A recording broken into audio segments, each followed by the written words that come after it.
Hello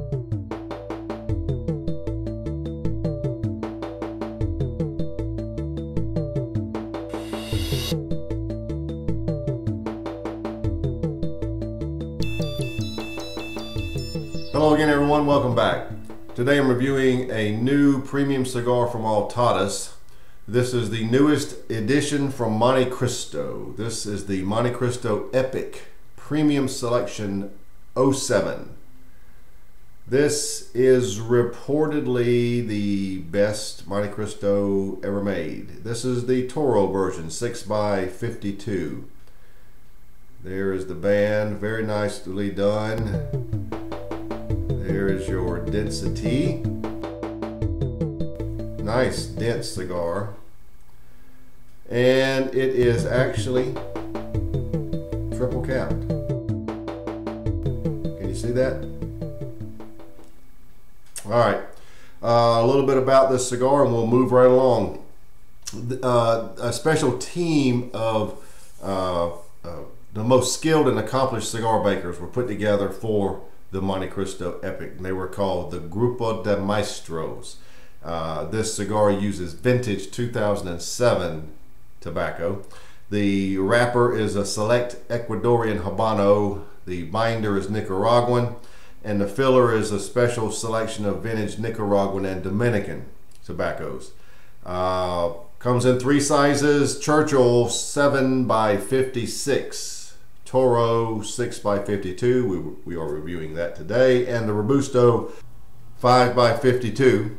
And now these cigars come 10 to a box, and they're priced at Churchill 15, Toro 14, and the Robusto $13 a stick. So that's that. Let's get right to it and see how the Montecristo Epic shakes out. One of the things you notice right away under these lights, look how shiny the wrapper is, nice and oily, very nice. Cigar is very well made.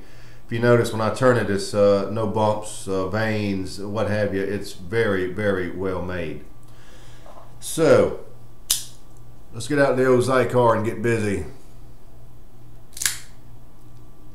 Draw is excellent. Took off just a little of that triple cap.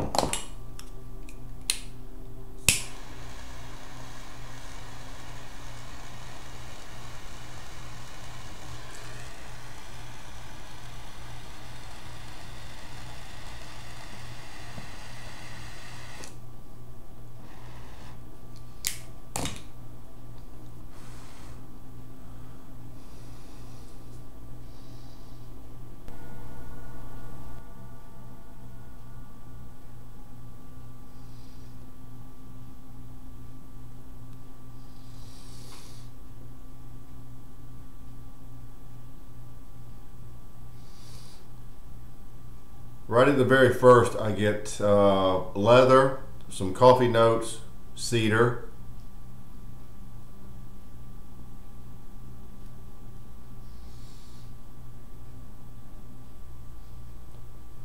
Nice amount of pepper.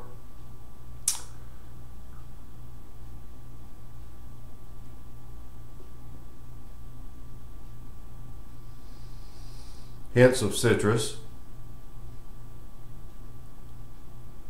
The pepper right off the bat, right up front, I would give it a 6.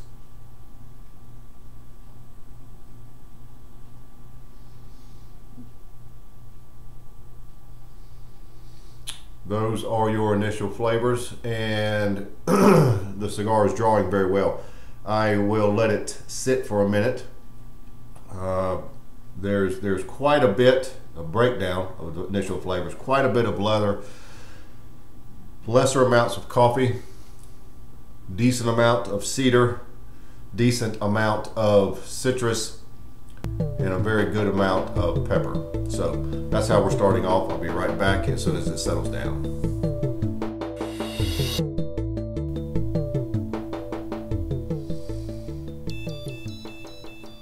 About 3/4 of an inch in.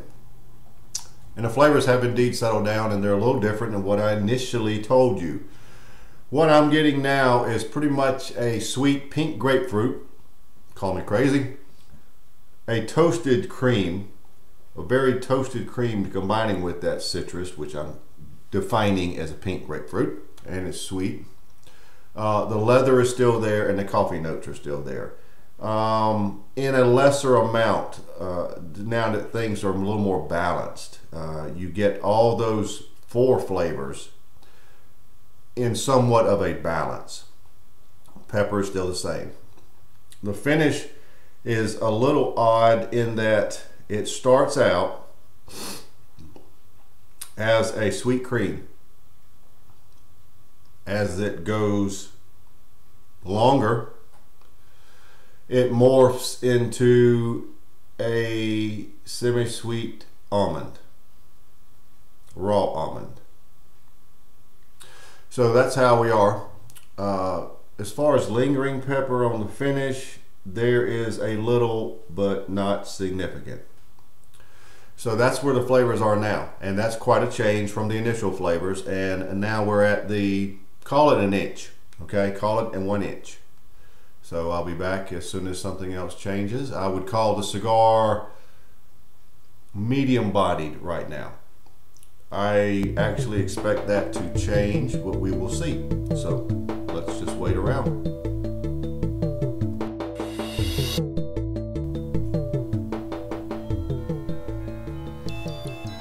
About 2 inches in, and I've noticed something here lately. The flavors, when you initially take the draw, they seem to change almost every second or third puff. You'll get the cedar, you get the citrus notes on 1 puff.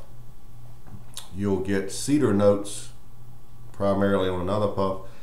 You'll even get, sometimes they're all combined, and you'll get cherry, a light sweet cherry.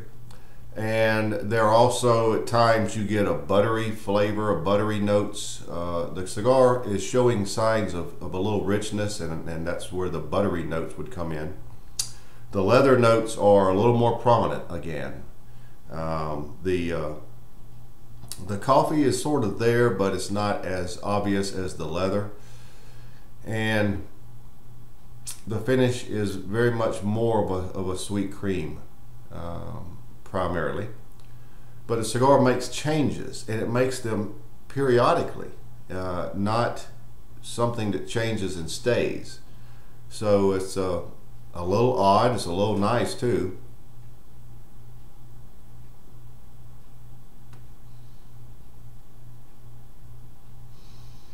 That particular puff there was primarily cedar. So depending on your definition of a complex cigar, this could be it, because it changes quite a bit. Anyway, that's where we are, and as I said, I'm about 2 inches in, and other than that, everything else is fine. It's going along nicely. I'll be back here shortly. I may remove the band before I come back. As you can see, I'm getting dangerously close. But at any rate, I'll be back. One thing worth pointing out before I leave you is that the cigar now is what I'd call medium to full bodied. It's approaching full bodied, so that is also worth noting.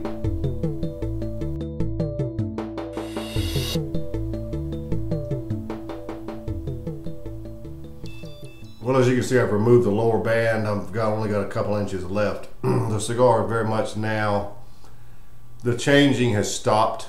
It is now very much cedar and quite a bit of leather.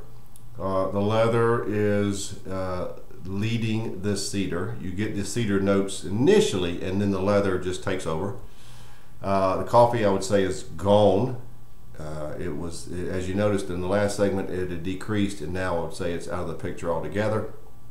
And you're left with just a semi-rich cedar. You get some of those buttery notes from time to time, not overwhelming, and then a lot of cedar, a lot of leather.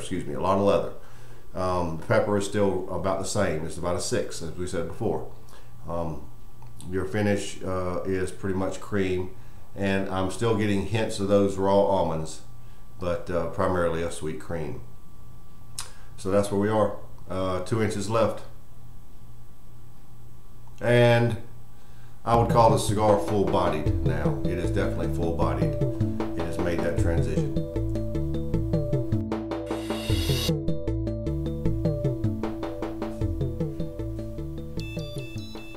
We are here at the end, so let's wrap it up. Cigar ended just like the last segment. Heavy on the leather, semi-buttery notes on the cedar. Pepper remained very good. Finish remained unchanged. The cigar is definitely full-bodied at this point. It's quite full-bodied actually, and the cigar is very much one of a changing initial flavor. If you notice back in the review, it went from a sweet pink grapefruit, as I described it, to cedar, to even cherry notes on the draw.